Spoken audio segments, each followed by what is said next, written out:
अरे मुखे छॾे ॾियो, मुखे देर थी थिए, मोगे जी मार ख़बर न चार, मां हलियो वेंदुसि। बिस्मिल्लाहिर्रहमानिर्रहीम। अस्सलाम वालेकुम दोस्तों, इंटरव्यू जो सिलसिलो जारी है। जीअं त मां आहियां अकबर अली तईम रमू। दोस्तों हिन वक़्तु मां मौजूदु आहियां ॾाढियुनि जो ॾे ड्रामे जो अदाकार मवाली शमशू, ऐं जंहिंखे हाणे जेको सोशल मीडिया ते मशहूरु लॻो पियो आहे उनखे मोगो सॾियो वेंदो आहे। दोस्तों तव्हां वीडियो ॾिसी करे सम्झी विया हूंदव त मां हिन वक़्तु किथे मौजूदु आहियां, मोगे वटि। वधीक उंडे हलंदासीं, उन्हनि सां ॻाल्हि ॿोल कंदासीं, वधीक उन्हनि जो छा चवणु आहे। अस्सलाम वालेकुम। वालेकुम सलाम। कहिड़ा हाल आहिनि सर, ख़ुशि आहियो? ठीक ठाक, मौजनि में लॻा पिया आहियूं। तव्हां ॿुधायो, ठीकु आहे?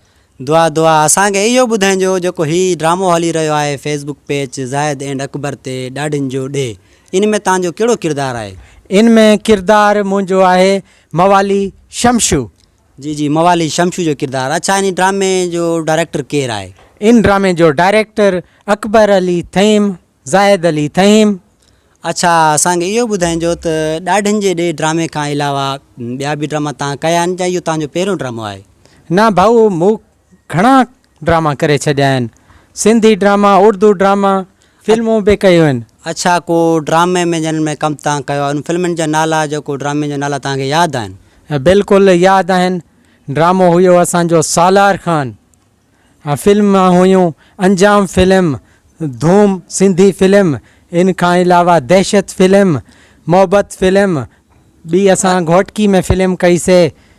अच्छा, इहो असांखे इहो ॿुधाइजो तव्हां फ़नी एक्टिंग कंदा आहियो या को रियल बि कंदा आहियो, इहो असांखे ॿुधाइजो दोस्तनि खे। रियल एक्टिंग ऐं एक्शन मां कंदो हुयुसि पहिलां, हाणे बसि फ़नी में लही पिया आहियूं।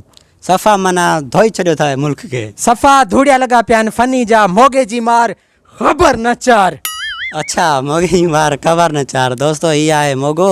अच्छा, असांखे इहो ॿुधाइजो त हाणे जेको सोशल मीडिया ते तव्हांजो किरदारु करेक्ट हले थो उहो कहिड़े नाले सां मशहूरु आहे, ऐं तकिया कलाम जेको कहिड़ो आहे, तव्हां उहो असांजे दोस्तनि खे ॿुधायो। बिल्कुलु भाऊ, मुंहिंजा नालो जेको आहे मुंहिंजो मोगो आहे। अच्छा, इहो असांखे ॿुधाइजो मोगो तव्हांजो नालो आहे ऐं मवाली शमशू बि तव्हां मशहूरु थिया हुए मोगे ते बि। असल नालो छा आहे तव्हांजो, इहो बि दोस्तनि खे ॿुधायो त असल नाले जी बि दोस्तनि खे ख़बर लॻे। मां पहिलां बि ॿुधायो वियो आहे त मुंहिंजो हू फ़नी नालो आहे मोगो, बाक़ी मुंहिंजो असल नालो रहियो त नालो आहे मुंहिंजो शहबाज़ अली भुट्टो। हा, शहबाज़ अली भुट्टो। अच्छा, असांखे इहो ॿुधाइजो त तव्हां कहिड़े अदाकार खे पसंदि कंदा आहियो? सिंध में अदाकार आहिनि पंहिंजा, इन्हनि कहिड़े अदाकारनि जी एक्टिंग तव्हांखे पसंदि आहे?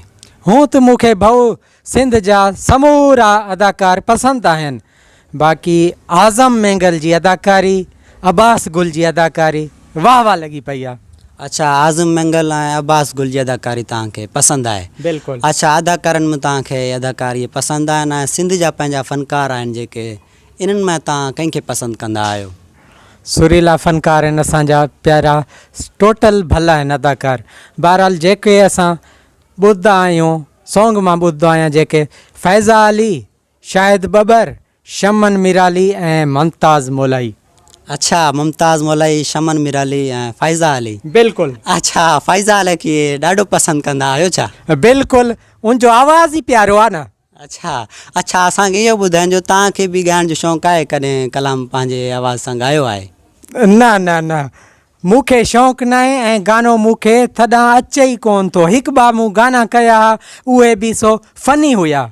अच्छा, हाणे को गानो तव्हांखे आहे ज़हन में, को ॿुधायो ॿ टे लफ़्ज़। बसि मुंहिंजो पंहिंजो गानो आहे, जेको शाइरी बि मुंहिंजी पंहिंजी आहे, फ़नी गानो आहे, बेसुरो आवाज़ आहे। ॿुधायो बेसुरो आवाज़ वो। वाड़नि में वियुसि वेझण लाइ, महल छॾियो आहे हाल वञाए, तो भां वॾी मूंसां हालत आहे। मूं चयो चाहे बिजली जो करंट लॻी वियो, मां बि बदिजी वियुसि तव्हां सां। अच्छा, बसि थोरी एक्टिंग आई, हिन में मुंहिंजो किरदारु आहे ओचितो जलाल। ओचितो जलाल? हा। अच्छा, असांखे इहो ॿुधाइजो तव्हां टिकटॉक ठाहींदा आहियो? टिकटॉक बसि हाणे नशो चढ़ियो आहे, 2 महीना थिया आहिनि खुले, टिकटॉक मां ॾिसंदो ई कोन हुयुसि। अच्छा, को दोस्त तव्हांजी टिकटॉक आई डी ॾिसणु चाहे, पोइ उनजो नालो दोस्तनि खे ॿुधाए छॾियो जीअं टिकटॉक ते तव्हांखे ॾिसी सघनि। टिकटॉक आई डी मुंहिंजी जेकी आहे मोगो शहबाज़। अच्छा वीडियो वग़ैरह उते पिया आहिनि या सिर्फ़ु ईअं मोगो शाहबाज़ लिखियलु आहे उते? बिल्कुलु पिया आहिनि, डेली हिकु ॿ वीडियो ईंदा आहिनि। अच्छा असांखे कुझु थोरी एक्टिंग करे ॾेखारियो तो दोस्तनि ॾिसनि जीअं मोगे जे हवाले सां। मोगे जे हवाले सां मां चयो अलाए कहिड़े हवाले मेक सां। मां वटि हुजे पई तव्हां न बाबा हे उछली हलई। तव्हां वठो साईं मेक वठो पोइ वापसी ॾिजो मूंखे। यार ही त मूंखे छॾनि ई कोन था, हाणे छा करां, हितां कीअं निकिरां? मोगे जी मार ख़बर न चार। बस मूंखे ॾियो। अच्छा मोगे जी मार ख़बर न चार। बिल्कुलु तमामु बहितरीनु तव्हांजी एक्टिंग दोस्तनि खे बि पसंदि आहे, मूंखे बि पसंदि आहे। वॾी महिरबानी तव्हां पंहिंजो क़ीमती टाइम असांखे ॾिनो। लख कुर्ब तव्हांजा। इंशाल्लाह वधीक राब्ते में रहंदासीं। दोस्त ही आहे शहबाज़ अली भुट्टो, तमामु बहितरीनु सुठो इंसानु आहे, सुठी सोच रखंदड़ आहे, जंहिंखे तव्हां मोगे सां सुञातो वेंदो आहे। वॾी महिरबानी मूंखे ॾींदा इजाज़त। इंशाल्लाह नेक्स्ट कंहिं ॿिए अदाकार या कंहिं फ़नकार सां तव्हांखे मिलाईंदासीं। वॾी महिरबानी।